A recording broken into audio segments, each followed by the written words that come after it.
Today we've got Giles Borton, co-CEO and co-founder of Bass Centuria Capital. They run the Bass Centuria Property Credit Fund, that is one of the preferred private credit instruments that we invest in extensively. Thanks for joining us, Giles. Thank you for having me. So private credit's been hitting the headlines recently. Some concerns raised about the lack of regulation. How do you see that playing out? Look, I think it's an interesting topic at the moment. And number one thing is the industry has grown pretty fast, pretty quickly over the last 10 years. So I think what we're going to find is the regulators have, as a function of the size of the industry growing, have taken more interest in the private credit space. Currently, we understand that the regulators are taking a review of certain managers, and I think that'll cut across both wholesale and retail investors. What we'd expect as part of that is some directions to come out later in the year, and I think that will be the directions of which managers will have to follow as part of that. The baseline thing, though, is firstly, more regulation and more oversight is in our view, a good thing. We think, at any time where things are growing quickly, it's a good period to actually go back and make sure that things are being done quickly. We at Centuria Bass, an ASX listed, we have an ASX listed, 200 listed parent who bought into us over 4 years ago. So on the regulatory side, we feel like we're already in front of the curve, and we would welcome further oversight across that in the industry as a whole. So we continue to hear problems about, particularly the property development space, businesses that have failed and bankruptcies.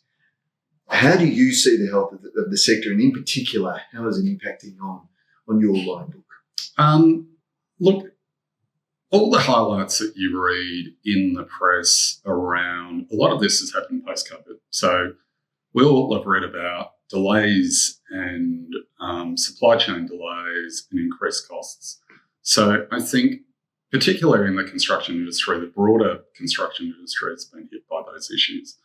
I think in the property industry as a whole, what's happened is interest rates have also obviously increased, which impacts commercial and other specialty type assets, industrial and the likes. Residential end markets have held up. So in our portfolio, we have a 90% residential bias. So what we've seen is end markets for residential property has been actually continued to be very strong. But we have seen some stress in delays and in the construction side of the industry.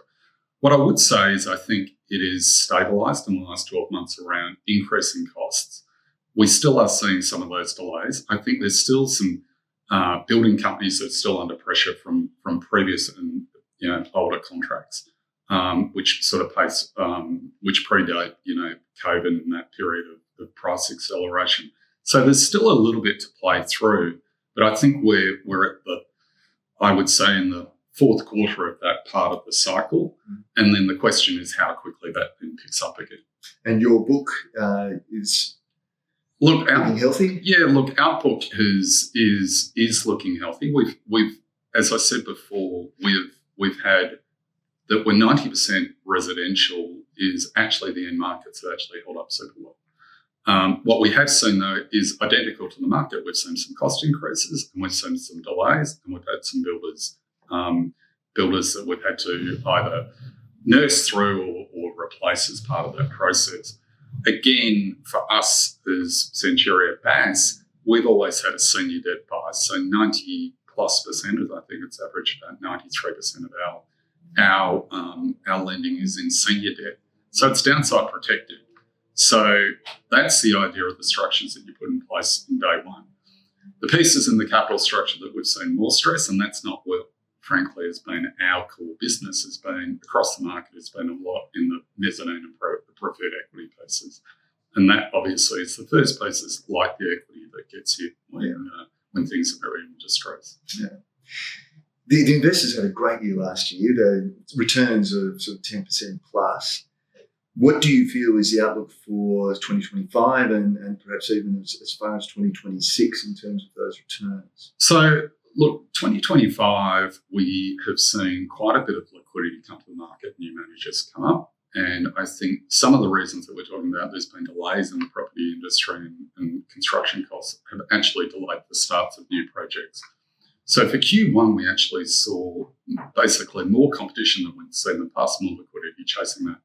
In those markets, you have to be patient capital.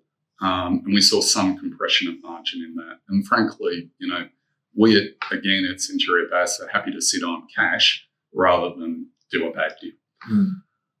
Now we've gone through a slight dislocation with the tariffs, and typically that is good for our market. And there's a couple of reasons for that. Is in times of period where global markets back up and it looks like there could be some economic, international economic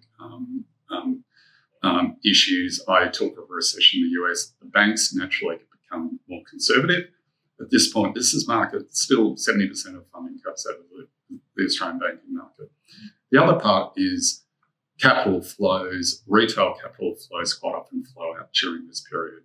So what we would expect is a period actually where there's less capital chasing over the next 6 to 9 months if it plays through the way we think it will. And also it's typically when the equity markets back up a little bit, it's also quite often a reasonable outcome for the Australian housing market as well.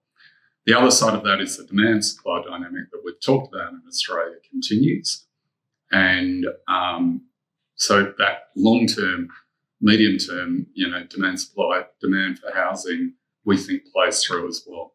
So all in, short-term, maybe some compression on return, but longer-term, we could see how that could pick up pretty easily in 2025 and 2026. Terrific. So hopefully investors will be able to look forward to some rosy times ahead after we get through some short-term bumps. Thanks very much for joining us today, Giles. And thank you for joining us too. Cheers.